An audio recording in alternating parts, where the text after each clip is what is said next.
Eccoci insieme, ben ritornati alla nostra diretta. Parliamo nuovamente, l'abbiamo fatto anche di recente, ma è un argomento che abbiamo visto ha riscosso molti consensi, molto interesse, di agricoltura sostenibile, di biodiversità in agricoltura e soprattutto cerchiamo di capire l'importanza del terreno dedicato proprio all'agricoltura rispetto alla cementificazione. Voi sapete benissimo i danni della cementificazione selvaggia che si è svolta e si sta purtroppo ancora svolgendo. E cosa vuol dire perdere ettari e ettari di terreno nei nostri territori, nel nostro paese, che poi non torneranno più comunque all'agricoltura. È un patrimonio perché qui si parla ovviamente di tante risorse, si parla di economia, di aziende, di famiglie e si parla poi di alimentazione per noi, per tutti quanti noi. Se no ci vediamo costretti comunque ad importare qualsivoglia bene e qualsivoglia tipo di servizio. E così non vanno bene le cose. A parlarne saranno i nostri ospiti che ci spiegheranno delle dinamiche e abbiamo anche un esempio attivo, concreto e anche molto emblematico di cosa si può arrivare a fare e anche ad ottenere con successo nel nostro territorio. Allora, ben arrivati innanzitutto, grazie della collaborazione alla CIA di Padova, Maurizio Antonini, che è il direttore CIA Padova. Grazie di essere qui con noi, direttore. Grazie a lei dell'invito. E poi un operatore agricolo, un piccolo imprenditore agricolo, che è Davide Russo, ben arrivato anche lei, territorio zona Colli Ugani, se non erro, quindi area di Padova, ed è l'esempio, giovane peraltro, quindi benvengano anche giovanissimo, che si è dedicato a questa attività. Questo può servire anche da risposta a coloro che ci avevano telefonato chiedendo appunto informazioni per tutti quei giovani che hanno l'idea e perché no buttarsi in agricoltura. Vediamo cosa vuol dire, che tipo di impegno richiede. Però partiamo subito da questi dati sconvolgenti di questa desertificazione, possiamo chiamarla desertificazione del nostro territorio. Perché cementificare e desertificare è la stessa roba. Beh, non è la stessa cosa, se mi permette, nel senso che c'è la cementificazione e c'è anche la desertificazione. Due grossi problemi che sono anche qui nella provincia di Padova. Alcuni dati per fare il punto della questione, per capire il grosso problema che il mondo agricolo sta vivendo. Dati del censimento Istat, l'ultimo, 2000-2010, in cui da 18 milioni di ettari di superficie agricola utilizzata nel 2010, nel 2010 ne abbiamo 15 milioni di ettari, 3 milioni di ettari in meno di superficie agricola utilizzata, come l'intera regione Veneto. Tanto per capire la questione. Persi a che livello? Sono stati persi sotto l'aspetto della produttività del terreno. A livello mondiale? No, a livello proprio italiano. A livello italiano, gravissimo allora. A livello italiano abbiamo perso circa 3 milioni di ettari. Mia. Ne abbiamo persi circa 70.000 ettari nella regione Veneto. Basti pensare che ogni anno in Regione Veneto perdiamo circa 4.000 ettari di terreno agricolo utilizzato, solo nella Regione Veneto. Allora, ci spieghi bene questo. Non c'è una destinazione, terreno destinato all'agricoltura, per il quale il cambiamento di destinazione richiederebbe un certo tipo di procedura, autorizzazione o quant'altro, comunque un consenso da parte dell'autorità preposta, o non è più così? No, non è assolutamente così, cioè purtroppo è l'urbanizzazione che ha creato questi disagi. Una forte urbanizzazione ha provocato questo forte disagio da parte del mondo agricolo e quindi da parte delle imprese agricole che necessitano di terreno per la propria coltivazione e non trovano più questo terreno per la coltivazione. Quindi abbiamo anche poi il problema dei giovani, poi Davide con la propria esperienza porterà sicuramente altri elementi di valutazione, che i giovani non sono più in grado, non riescono a insediarsi in agricoltura perché non trovano più terreno. E questo quindi è un elemento sicuramente grave che ora noi dobbiamo tentare di arginare con delle politiche di urbanizzazioni corrette e concrete.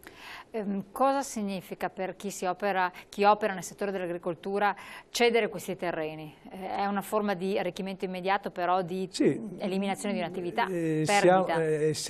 Eliminiamo le attività agricole perché è vero che questa perdita di terreno per gli agricoltori, che il proprio terreno da terreno agricolo è passato a terreno industriale o artigianale, hanno avuto una remunerazione economica maggiore, ma anche altrettanto vero che le imprese agricole sono diminuite e quindi non fanno più agricoltura. Altro dato negativo, nel Veneto dal 2000 al 2010 si sono persi circa il 32% delle aziende agricole. Ci attestiamo a 120.000 aziende agricole nel Veneto contro circa 200.000 aziende che erano nel 2000, insomma. Quindi anche in questo caso abbiamo una riduzione importante delle aziende agricole professionali anche nella nostra regione nel comparto complessivo. Quindi minore produzioni anche.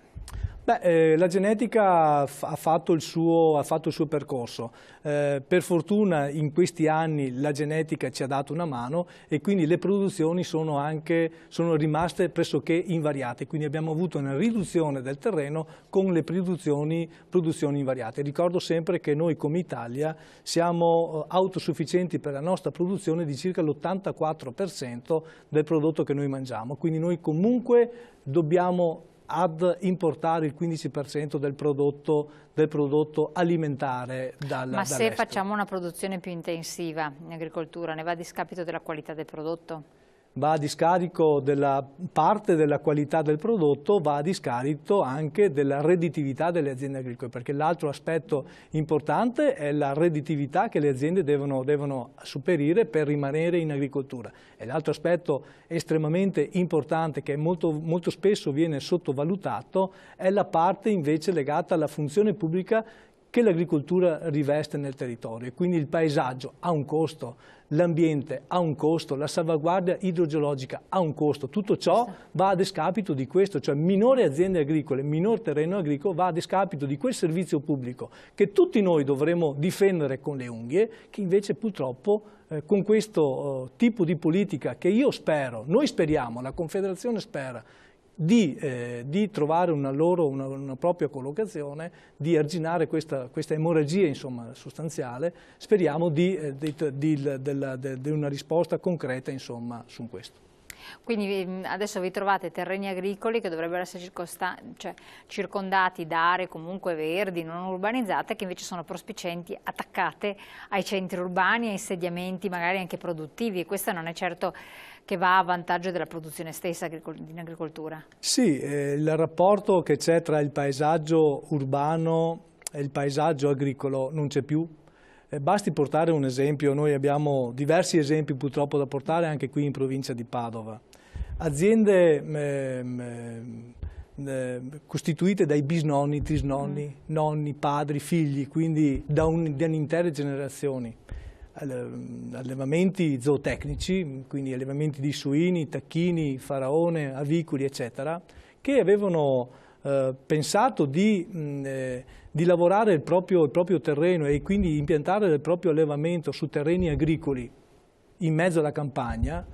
Cosa si è verificato in questi ultimi anni? In questi ultimi anni la cementificazione e le aree urbanizzate si sono avvicinate talmente tanto a questi edifici, a queste attività produttive, che ora queste aziende, per i problemi che possono arrecare di odore, di mosche, di zanzare e anche di altri elementi, sono costrette a chiudere. E quindi vediamo che questo elemento, che prima era è un valore aggiunto del territorio, perché il paesaggio deve essere anche questo, diventa una negatività. Perché? Perché i comuni sono costretti a far chiudere queste aziende, perché? Perché i cittadini, c'è la puzza, ci sono le zanzare, ci sono le mosche, e quindi ma loro sono sempre stati là, sono sempre stati fermi. E quindi voglio dire, questa grande ingiustizia che sta provocando questo tipo di politica di urbanizzazione è un'ingiustizia che noi dobbiamo porre freno. Poi parliamo anche di provvedimenti concreti, cioè che cosa state cercando di fare. Io dico sempre a voi telespettatori, se avete delle osservazioni da fare sull'argomento delle domande, approfittatene. Parliamo di un esempio concreto. Che cosa sta facendo, che cosa ha fatto e come è nata anche questa idea? Se è nata come idea o se è stata ereditata, vediamo un po' di capire la storia. Allora, la passione è stata ereditata, l'idea è venuta strada facendo, ecco.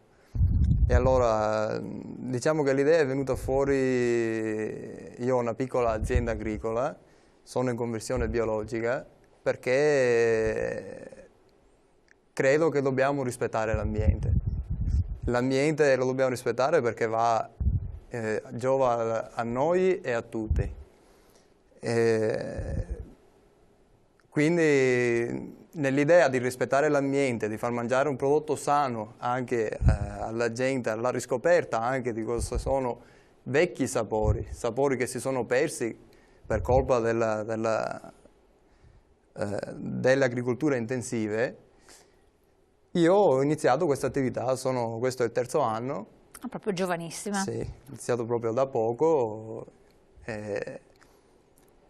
e cerco di portare avanti questa attività in tutti i problemi che ci sono. Allora, qual è la zona? C'è una telefonata, dopo vediamo anche di capire bene, sì, di farla immaginare a chi ci ascolta e tutto. Pronto? Buongiorno. Sì, buongiorno, da dove chiama? Da Verona, mi Prego. chiamo Giorgio. Senta, io volevo intervenire su quanto detto dal signore alla sua sinistra in giacca, se non sbaglio. Sì, certo, il direttore della CIA, sì. Sì, il quale mi pare che offra una visione un po' parziale, insomma, se non di parte. Cioè, giustamente lui sostiene che oggi l'urbanizzazione, ovvero l'edificazione, si avvicina ai terreni agricoli comprimendoli, ma mi pare che non venga mai colto quanto i terreni agricoli si stanno espandendo avvicinandosi a zone naturali. Mi riferisco in particolare, per non essere fumoso, alla terrificante espansione che ci sono di vigneti, che stanno radendo il suolo in modo brutale, alberi, sottobosco, zone prima boschive che magari però nell'antichità erano campi. Insomma, stiamo assistendo a una vignetificazione, se si può dire, di zone che un tempo erano dedicate ad un altro tipo di agricoltura o se no a vegetazione spontanea, che ha una funzione molto importante per quel famoso territorio che tutti diciamo di difendere.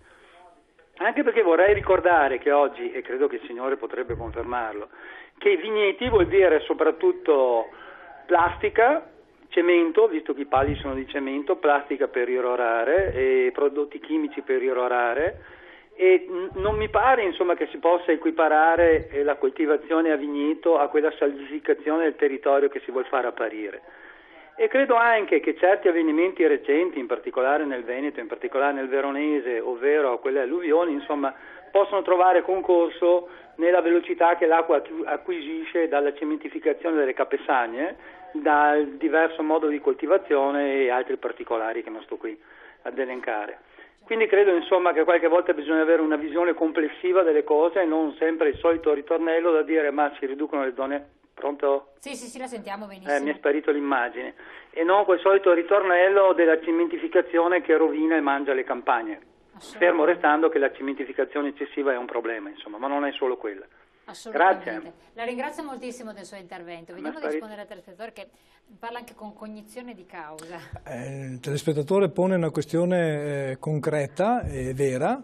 Va detto che gli agricoltori che sono rimasti Gli agricoltori che sono rimasti tentano di dare reddito alla propria attività e quindi ovviamente il vigneto e quindi l'uva, ricordo che la Regione Veneto è la prima produttrice di uva a livello nazionale, tentano di trovare nell'uva e quindi nei vigneti la possibilità di avere reddito. Ricordo che i vigneti fanno parte del paesaggio agricolo. Se i vigneti sono fatti correttamente e sono sicuramente fatti correttamente, possono rispondere alle esigenze anche ambientali di un territorio e di un paesaggio. Il problema è che questi non devono andare su terreni che ora servono per altro scopo, come quello ambientale che il signore telespettatore... Cioè la conversione questa volta agricola a danno di altri... Sì, ricordo che noi nel Veneto abbiamo le zone ZVN, che sono quelle che sono a tutela ambientale, che su quelle zone non è assolutamente possibile fare nessun tipo di coltivazione, quindi il rispetto di questo c'è dell'agricoltura. Probabilmente alcuni terreni che prima erano a seminativo ora sono invece terreni che venivano coltivati a mais o quant'altro, ora sono invece terreni che sono coltivati a vigneto. Poi per quanto riguarda il problema dell'alluvione, come il telespettatore giustamente ha posto, è vero sì in parte che l'agricoltura ha la sua funzione, giustamente le capezzanie devono avere la funzione. Che cosa sono per chi non se ne intende? Le capezzanie sono delle strade di campagna che molto spesso funzionavano e funzionano anche a scolo, perché in parte hanno anche i scoli e quindi i canali, e quindi devono essere tutelate. Ricordo che gli agricoltori, per percepire i contributi comunitari devono sostare determinate regole, che sono quelle regole della condizionalità dettate dalla Comunità Europea, e una di queste regole è appunto la tutela delle capezzanie. Ricordo però che sulla questione dell'alluvione probabilmente avremo bisogno anche di approfondire maggiormente la questione, perché l'alluvione non è solo il problema dell'agricoltura, è il problema anche legato ai sistemi irrigui che ci sono e anche al problema che finora i consorzi di bonifica non hanno avuto la possibilità di fare anche i bacini di laminazione, perché questo è l'altro elemento fondamentale. Se noi abbiamo dei bacini in cui quando piove tanto questi riescono a tenere l'acqua e quando noi l'agricoltura ha bisogno riesce a darla, penso che questo sia l'elemento, una delle risposte che per quanto riguarda l'alluvione potremo dare. Un altro messaggio che è arrivato, dopo andiamo in pubblicità: purtroppo sono tante le spese, servono terreni tanto estesi e altrimenti non c'è redditività da parte dei terreni, mentre in Austria, diceva questo telespettatore, danno degli incentivi per la produzione, per far mantenere le persone nel settore dell'agricoltura, e poi da noi c'è anche il problema delle quote latte. Che cosa rispondiamo rapidamente? Rispondiamo che per quanto riguarda nel Veneto, piano di sviluppo rurale 2007-2013, vanno all'agricoltura circa 900 milioni di euro per gli agricoltori per l'attività agricola che fanno. Parte di questi vengono dati per i primi insediamenti, quindi per i giovani agricoltori. Nel Veneto negli ultimi 6 anni si sono insediati più di 3.000 agricoltori con anche la possibilità di accedere al contributo. Soldi sono pochi ovviamente, però anche nel Veneto c'è la possibilità per chi si insedia in agricoltura di accedere a questi contributi per l'insediamento e quindi per l'attività agricola. Quote latte? Per le quote latte è un problema, spero, oramai risolto, nel senso che sono pochi ora gli allevatori che sono all'esterno della legalità, e quindi su questo io penso che il governo ha fatto bene nell'indirizzare la strategia politica e organizzativa sulle quote latte, e quindi su questo penso che sia un problema che oramai sia sorpassato. Allora, torniamo ancora su questi argomenti, ne parliamo anche naturalmente con un giovane imprenditore per vedere e rispondere quindi al messaggio della redditività di chi non ha tanti ettari di terreno. Qui stiamo parlando di 4 ettari, giusto? Esatto. Ecco, quindi questa è una risposta. Qual è il segreto di questo successo? Naturalmente, se voi dovete fare degli interventi, chiamate, che poi venite richiamati dalla nostra regia tra poco.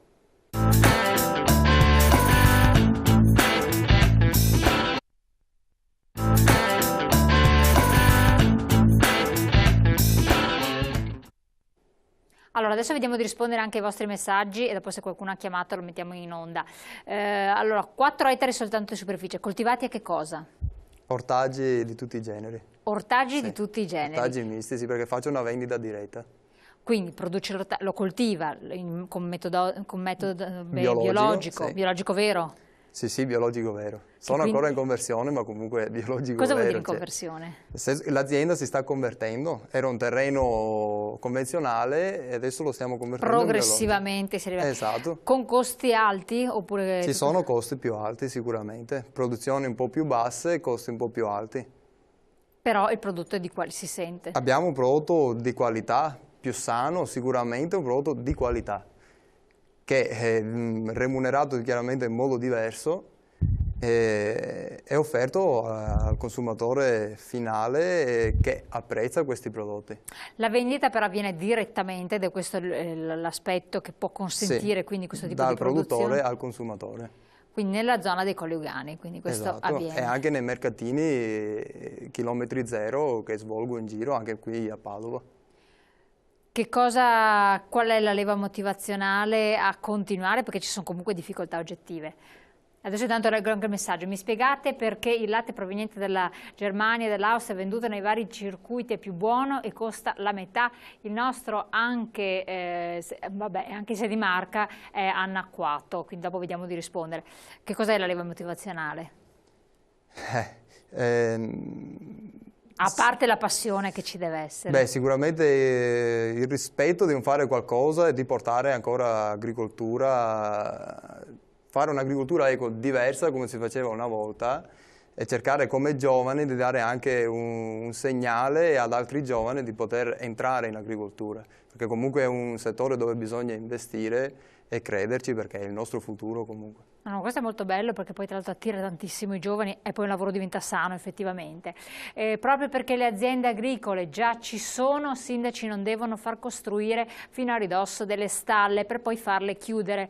E poi impariamo invece da altri stati che fanno gli alloggi turistici sopra, i sudtirolesi che fanno gli alloggi turistici sopra adiacenti le stalle stesse. Allora rispondiamo ai 2 messaggi, uno dal latte di qualità, annacquato, costa meno, eccetera. Sul latte di qualità non spendo una lancia, non spezzo una lancia, ne spezzo 10 nel nostro latte. Noi nel Veneto, nella zona dei prati e quindi dell'alta padovana, del destra Brenta, abbiamo, ma non solo, nel Vicentino, nel Veronese, produciamo il latte migliore del mondo. Produciamo il latte migliore del mondo. Perché? Perché siamo bravi e capaci a produrlo, perché abbiamo i prati stabili, tanto per capirci, che sono prati di 200 anni. Quindi pascolano? Ma non solo pascolano, ma i prati veri, cioè il foraggio che viene dato all'alimentazione al bestiame, sono prati che hanno 200-300 anni. Sono stati fatti studi universitari sul motivo della durata di questi prati, perché il prato, l'erba, l'acqua, tutto genuino, tutto sano, tutto bello, che hanno fatto sì a far crescere le aziende agricole di quel territorio, e hanno dato una qualità del latte di produzione migliore al mondo. Noi infatti produciamo il grana padano, produciamo latte anche ad uso alimentare e siamo i più bravi. Confido e sfido chiunque anche con questioni tecniche nel dire l'incontrario. Poi vedete, se nel supermercato troviamo del latte diverso, allora probabilmente dobbiamo andare alla ricerca delle nostre latterie anche nelle nostre latterie venete, che sono in grado di dare la tracciabilità del latte, ti dicono da dove viene quel latte là e la qualità che ha quel latte. Costo? Quindi, perché quello invece dell'oltreconfine Austria? Adesso io non so la questione del costo. Noi come agricoltura negli ultimi 10 anni, o meglio negli ultimi 5 anni, abbiamo sviluppato i distributori automatici del latte. I famosi distributori. Ne sono circa 250 nel Veneto. Dove siamo sicuri del latte lì almeno? Sul latte siamo strasicuri, vengono fatti prelievi, controlli, verifiche eccetera, e il costo mi sembra che ora si aggiri intorno a €1 al litro, quindi non penso che €1 al litro costi tanto. E di fatto però dall'altra parte vediamo che il costo del latte alla stalla è sempre in diminuzione. Ora si paga il latte a 0,32 centesimi più o meno, se non è latte di qualità, e quindi a un prezzo di 10 anni fa, quando il costo è aumentato, e quindi sulle aziende agricole stanno facendo i salti non mortali ma trimortali per restare nel mercato e per avere un latte di qualità che rispondono alle caratteristiche organolettiche delle ditte anche di trasformazione. C'era un messaggio un po' ironico che diceva: mettiamo le multe delle quote latte anche alle quote auto della Germania, che produce BMW, Mercedes eccetera, più di quelle che dovrebbe rispetto ad altri paesi. Vabbè, una battuta anche se può essere simpatica. La questione invece giustamente dei sindaci, delle autorizzazioni e di differenze da area a area, quindi magari ci sono delle regolamentazioni in certi territori che valorizzano questo integrarsi degli ambienti e altri invece che proprio non ci pensano minimamente. Viene il palazzone costruito vicino al campo agricolo, che è uno scempio, come se vicino alla sua povera azienda agricola a un certo punto ci fosse un insediamento moderno. Lo dicevamo, mai di no. Sì, infatti scongiuri facendo. Lo dicevamo prima, insomma, ecco. Ma il sindaco c'è stata una legge, insomma, la legge 11 del 2004, che in qualche maniera tenta di riorganizzare l'edificabilità in zona agricola. Perché tenta? Perché prima il comune che era confinante a nord faceva l'area edificabile a nord, quello confinante a sud, quello confinante ad ovest, addirittura all'interno dello stesso comune c'era anche la frazione, quindi siccome bisognava incontentare anche la frazione si dava anche l'area edificabile nella frazione.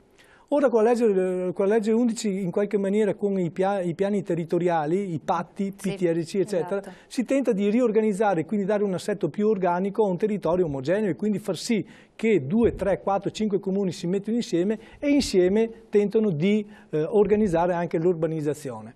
Su questo noi dobbiamo comunque rintervenire.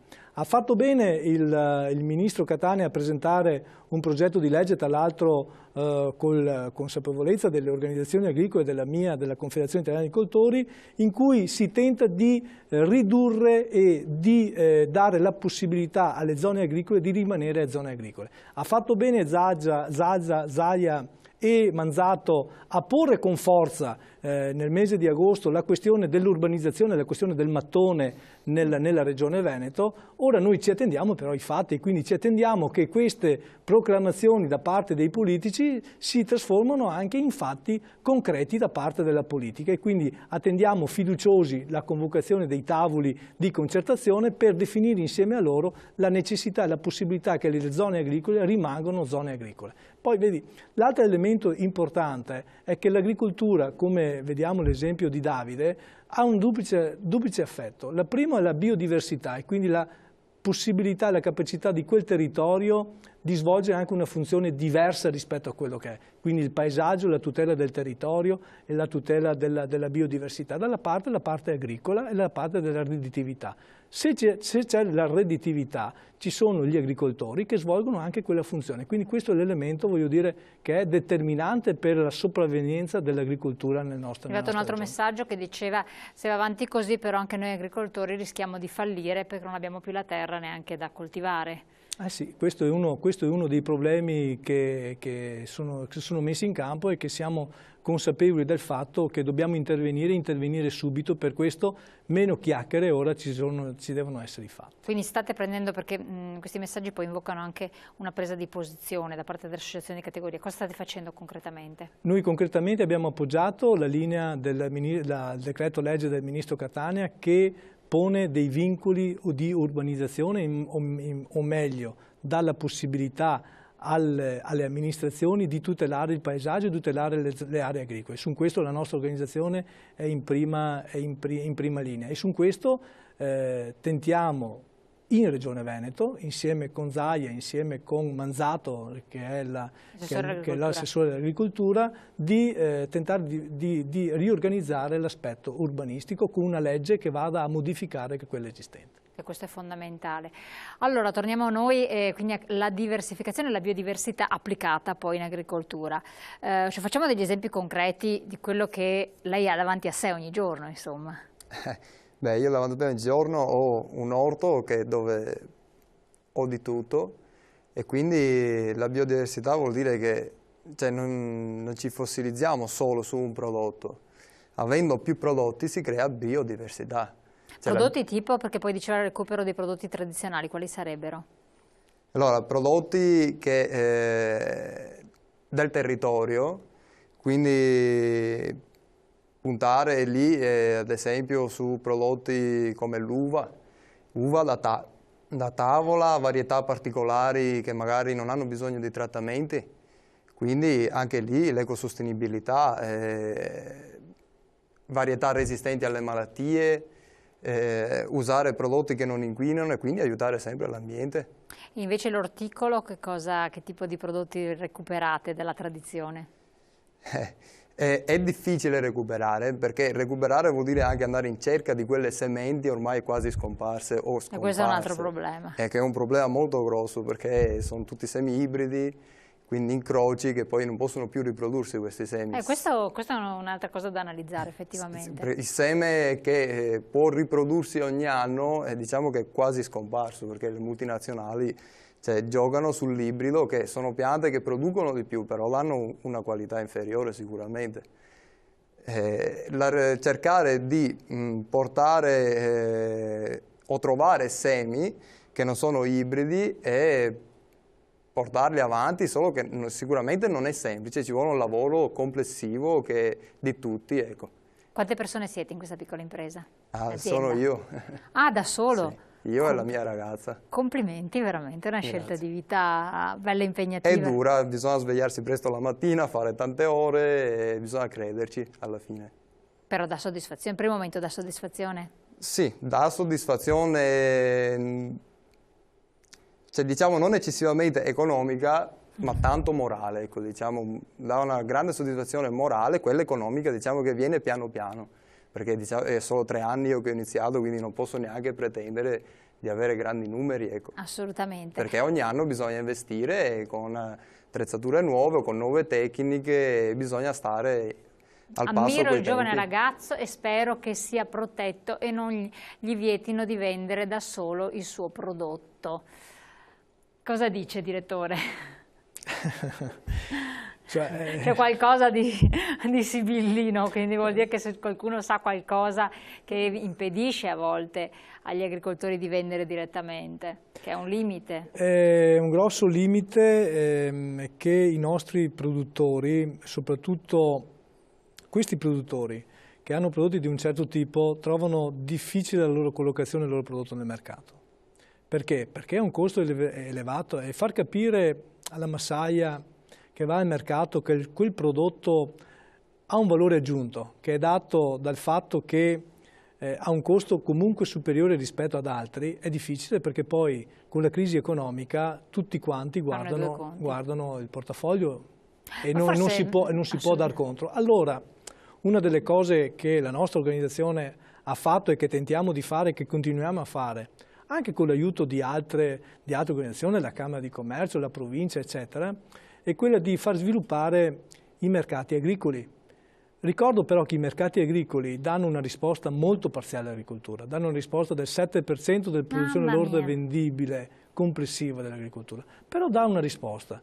Noi abbiamo fatto un'associazione dalla terra alla tavola che raccoglie più di 120 aziende a Padova che vendono direttamente il proprio prodotto. Quindi si possono trovare informazioni di questa associazione? Si possono trovare informazioni sul sito nostro internet della CIE di Padova o collegandosi direttamente all'interno dell'associazione.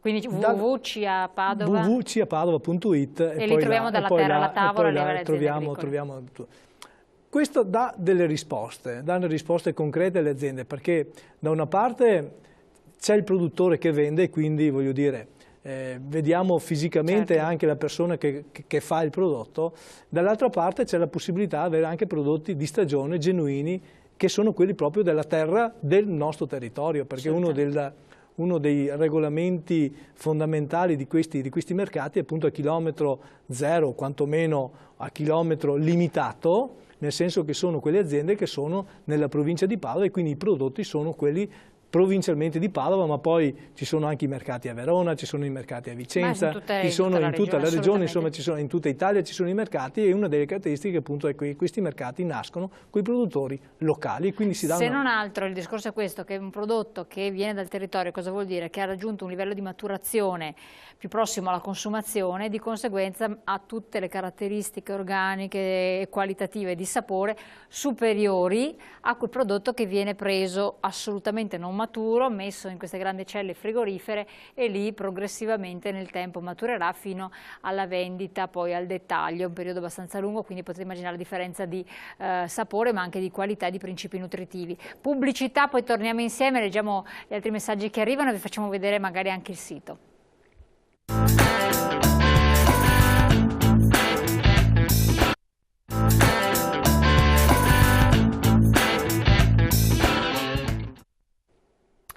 Allora, lasciamo tra parentesi la diatriba sulle quote latte che effettivamente è molto controversa, non andiamo ad addentrarci, magari lo faremo con persone che possono anche risolvere meglio la questione dal punto di vista istituzionale e politico. Restano comunque senza dubbio per molti, per chi vive il settore, un problema abbastanza caldo. Tornando invece a noi e quindi alla difficoltà che dicono i nostri telespettatori di chi opera nel settore agricolo di avere un reddito e di poter vendere direttamente. Forse perché non c'è anche la conoscenza di determinate vie, dei mercati, per evitare di incappare nella grande distribuzione che poi ammazza l'agricoltura. Su questo bisogna dare un ulteriore dato, che è il dato dell'organizzazione del prodotto. L'Italia storicamente, rispetto ad altri paesi europei, organizza il 30% del proprio prodotto. Il 70% del prodotto che viene prodotto appunto dall'agricoltura viene venduto come ditta individuale e non come prodotto organizzato. E quindi questo è un grande handicap. Molte aziende non si mettono insieme per vendere il proprio prodotto e vendono direttamente loro alla grande distribuzione, eccetera. E quindi questo ammazza l'agricoltore. Sta creando e crea sicuramente una disparità e una gravità appunto nella vendita dei propri prodotti, ma questo diviene da una storicità, insomma, ecco, dell'agricoltura italiana nel riorganizzare la produzione di vendita. Ma con tutta questa disoccupazione la gente non ha più soldi per mangiare in Italia e vabbè, dove vogliamo andare effettivamente? C'è una crisi pazzesca, quindi come fare anche a mantenere un certo tipo di qualità e prezzo? Dovete rivolgervi a un target medio-alto? Con la disoccupazione? Non credo, diciamo che per il tipo di prodotto che faccio io c'è anche i miei clienti sono anche clienti che hanno un certo tipo di mentalità, nel senso il cliente che ha rispetto della natura e quindi crede in quel prodotto, magari compra meno, effettivamente compra per più giorni a settimana, viene a fare la spesa, però spende poco, però costantemente, perché ha magari una visione più concreta di ciò che spende, quindi gestisce meglio i suoi soldi. Però credo che comprare un prodotto fresco e metterlo in frigo e dura una settimana, comprare un prodotto che lo porti a casa e dopo 2 giorni lo butti via perché è già tanto tempo che è in giro, credo che anche quello è fare economia, cioè anche il cliente deve piano piano imparare a comprare dal produttore. Devi imparare, bravi, bellissima questa frase, devi imparare a comprare dal produttore, quindi ci deve essere qualcuno che insegna anche dove andare, come riconoscere la qualità del prodotto, come sapersi fidare anche di un produttore che onestamente fa il suo lavoro, che quindi propone e consiglia nel modo migliore, perché è una cultura che si va formando, si sta formando, i giovani l'hanno già recepita, non tutti, chi ha una certa età ce l'aveva già perché è nato con questa cultura, c'è la fascia intermedia che invece non ha neanche tempo di starci a pensare, no? Sì, la risposta che noi abbiamo dato ai nostri agricoltori con la vendita diretta è appunto questo. Ma l'altro aspetto negativo che va alla ricerca sempre della politica è l'etichettatura dei prodotti. Cioè noi insieme alle altre organizzazioni chiediamo da anni che tutti i prodotti siano etichettati e che ci sia la produzione d'origine, dove viene prodotto, come viene prodotto e da dove viene. Ma questo non è possibile averlo. Perché? Perché la Commissione si parla sempre... L'Europa non ha l'interesse in questo senso. L'Europa non ha interesse e quindi... Noi siamo deboli perché siamo deboli in Europa. All'interno dell'Europa probabilmente siamo debolissimi e quindi non abbiamo la capacità e la forza di imporre determinate scelte. Come con le carni, le stesse cose. Con le carni, ma voglio dire, ma con moltissimi, tantissimi altri prodotti. Ecco, la carne è anche certo. un elemento, anche questo è un elemento determinante. Se noi pensiamo che il prosciutto di Parma, il prosciutto di San Daniele, insomma i nostri più grossi allevamenti li abbiamo nell'Alta Padovana che producono questi prosciutti e quindi con la tutela del proprio prodotto, con la certificazione dell'alimentazione eccetera. Poi però la gente, le persone non sanno da dove vengono questi prosciutti e questo è un altro elemento negativo e quindi l'etichettatura è un elemento fondamentale. Dobbiamo leggere l'etichettatura, ma se questo non rientra nell'obbligatorietà... Sì, però è quello che la interrompo perché poi il tempo vola rapidamente. Non rientra nell'obbligatorietà, ma se per esempio il nostro agricoltore decide di mettere un'etichetta dove spiega tutto quanto e dice agricoltura biologica eccetera, volontaria, quindi a suo costo e piacimento, se io la vedo, la leggo, anche se non è obbligatoria, però è volontaria, va a vantaggio di chi lo fa, tutto sommato, è vero o no? Cioè non sei neanche costretto a non metterla. Certamente sì. Cioè quindi anche una scelta dell'agricoltore di fare un certo tipo di proposta. Per quelli che vendono direttamente il proprio prodotto è un altro elemento fondamentale che noi nei mercati esigiamo, nel senso la provenienza del prodotto deve essere garantita al 100% e per questo noi abbiamo le commissioni, ci sono i nostri tecnici che sono formati, che continuano a girare le aziende che vendono direttamente il proprio prodotto per verificare la veridicità dei prodotti che vengono, e quindi sui nostri mercati può essere solo positivo, insomma, questo elemento. Perfetto, siamo arrivati al termine. Un sogno prossimo da poter realizzare, quale potrebbe essere? Sicuramente vedere molti più giovani in campagna. Ecco, quindi questa è una cosa anche bella, perché può dare anche un'opportunità a coloro che giustamente stanno cercando lavoro. Io vi ringrazio di aver partecipato, naturalmente di aver seguito la nostra trasmissione. Ringraziamo Maurizio Antonini, direttore della CIA di Padova. Grazie a voi per averci di essere stati così anche attivi e propositivi. E Davide Russo, agricoltore, naturalmente in bocca al lupo. Grazie a tutti quanti, arrivederci.